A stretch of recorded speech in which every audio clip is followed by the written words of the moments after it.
Yeah, this topic we've been talking about with minimum wage, I think it's great. It's great for the low-income earners in Port Moresby and PNG in a whole. Um, Having lifting the minimum wage gives people, more money in their pocket. But it also for business houses, especially restaurants, security companies,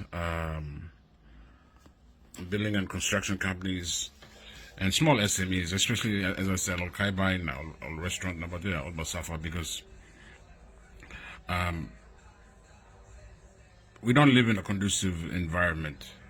So all man running a store number there, they have to hire extra security guard. They've got to hire extra tellers, especially in shops. I see a lot of thieving, stealing going on. So we live in the environment right now. It's not conducive for wage increase. I think what the government needs to do is do public housing, decrease cost of living, do better tariff deals with other countries so we pay less tariffs. So our imports are less expensive. We've got one of the highest import rates in the world, tariffs. So if we can kind of lower tariffs, cost of goods and services, if the government can bring it down, bring the power rates down. I mean, we pay one of the highest power rates in the world. I mean, in Australia alone, people are paying what, $40 quarterly, so that's like $40 or $80 per every 3 months. Now in PNG, you may pay them 100 kina, 200 kina a week. Now that's if the government can alleviate those things, make cost of living a bit better, then just let's increase the rates for people and let the business houses deal with it. I mean, that's a knee-jerk reaction by a stupid government who doesn't think about the business houses that are going to suffer from this. Now, yes, we can lift it. We'll follow, business houses will follow the rules and regulations, but then behind by people start lame of plenty stuff. So things that we will start, like, you start seeing on King Karuk now, places or hiring all 10 girls to work, maybe 2 girls to work lab. Then all man bagam complain lab, why is it taking so long? Because these people won't be able to keep up with the minimum wage. And it goes to restaurants. So I see a lot of nice PNG restaurants coming up, like Namando Beef. They've got a lot of staff. They've got a lot of small SMEs, restaurants coming up. Now, it's very hard to sell a steak.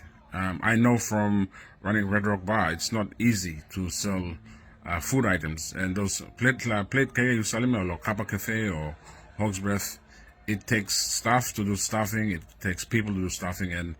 And when you increase the minimum wage, we start laying off key staff because they're not selling that much steak because the economy is slow. When the economy is slow, people spend less. So F&B, food and beverage places will be suffering. Hotels will be suffering. They'll start to lay off staff because they can't keep up with the minimum wage, and it cuts into the bottom line. So I mean, these are all the key factors we have to look into when we're thinking about increasing minimum wage. And also, I mean, it's a good thing, but it needs to be done gradually. Allow business to kind of adjust to it. Like 3 kina 50 was there, now they could probably bring it up to 4 kina. Slowly, gradually get it up there so business houses kind of adjust with it and go with it. Not to go against business houses and screw up us in the ass. So, that's what the government likes to do, screw us when we're down. So we just need some good people. Maybe I need more good man, Mary or Saul, economics, how business works, how the decisions they make, how they affect the economy. That's the biggest thing with this minimum wage. But minimum wage is good plus something. Only thing business house was suffering, but maybe hire more less people. Never come back to government again. Instead of all this only providing cheaper government housing, say 200 kina a week, regulate the housing industry. Now line must be paying even on money still settlement or paying big money still sleep. So we need to regulate the housing industry. Once we regulate the housing industry and start prosecuting people who put rentals up, then we can regulate cost of living. And that's the biggest thing about cost of living is government stepping in and giving subsidized housing for Papua New Guineans, giving cheaper water services, cheaper electricity, cheaper education, health center. Those are the minimum, bare minimum for the government to step in, and then slowly increase the minimum wage. So allow business houses to catch up, and also do like a flat tax for business houses in PNG who are suffering. Now, when you do that, you encourage growth when you start doing that flat tax rates for income tax for companies, because it makes you want to spend more and do more for your economy. But that's just 101. This is me talking about my economy and my views on this minimum wage. A lot of people will agree who do not own businesses that it's a good thing, but also you must think in all business houses here, all lose out. So when I'm all want to go family will work on the place now. In the next 6 to 8 months, they might be out of a job because of the minimum wage. So it's a give or take situation in my view. But yeah, in all up, it's a great thing the government is lifting up minimum wage, but all business houses, we're gonna adjust our costs and we're gonna start sacking a few people. So we're looking forward for increase in minimum wage and increase in unemployment.